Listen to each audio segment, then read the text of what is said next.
আসসালামু আলাইকুম। আজকে আমরা HSC 2024 physics first paper Rajshahi বোর্ডের একটা সিকিউ দেখব। এই সিকিউটা আসছে মহাকর্ষ অভিকর্ষ চ্যাপ্টার থেকে। দেখো কি বলা আছে উদ্দীপকে। পৃথিবীর ভর এবং ব্যাসার্ধ যথাক্রমে এত এত।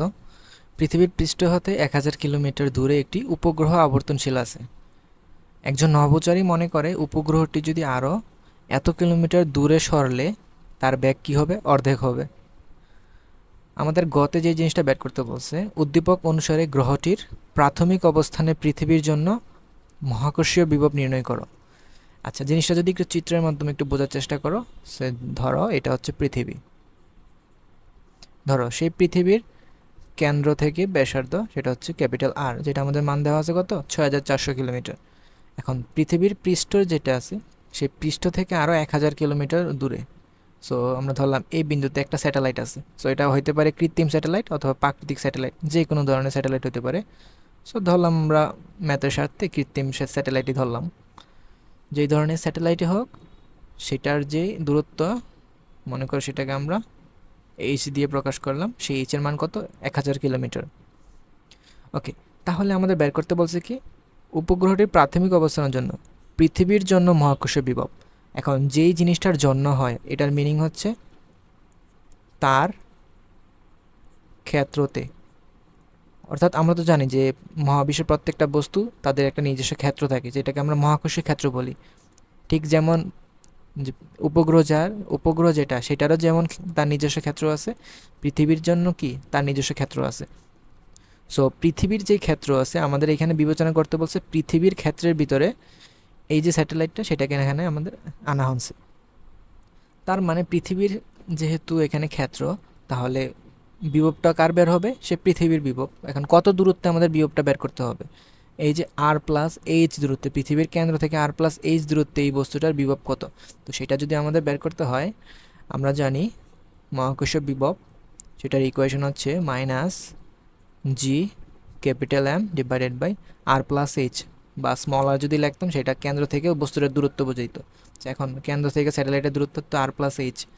তাহলে আমরা জি এর মান তো জানি, জি এর মান বসাবো এখানে এম। এখানে কার ক্ষেত্র? যার ক্ষেত্র তার ভর।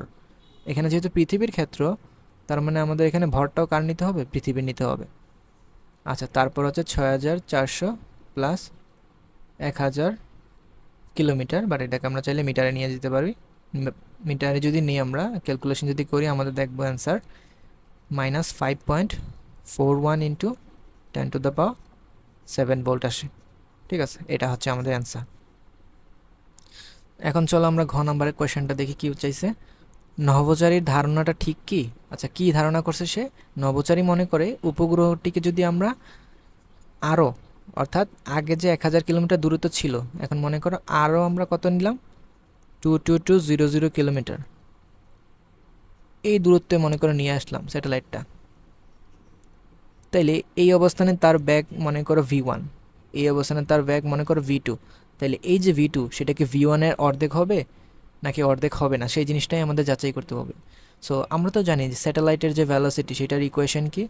আমরা জানি স্যাটেলাইটের ভ্যালোসিটির ইকুয়েশন হচ্ছে root over GM divided by small r, যেখানে স্মল আর বোঝাইতেছে স্যাটেলাইটটা যেই গ্রহের চারদিকে ঘুরতেছে সেই গ্রহের কেন্দ্র থেকে তার দূরত্ব।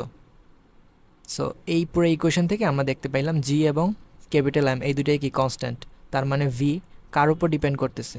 ভি সমানুপাতিক 1/r, অর্থাৎ ভি আর এর রুট ওভার আর এর কি ব্যস্তানুপাতিক।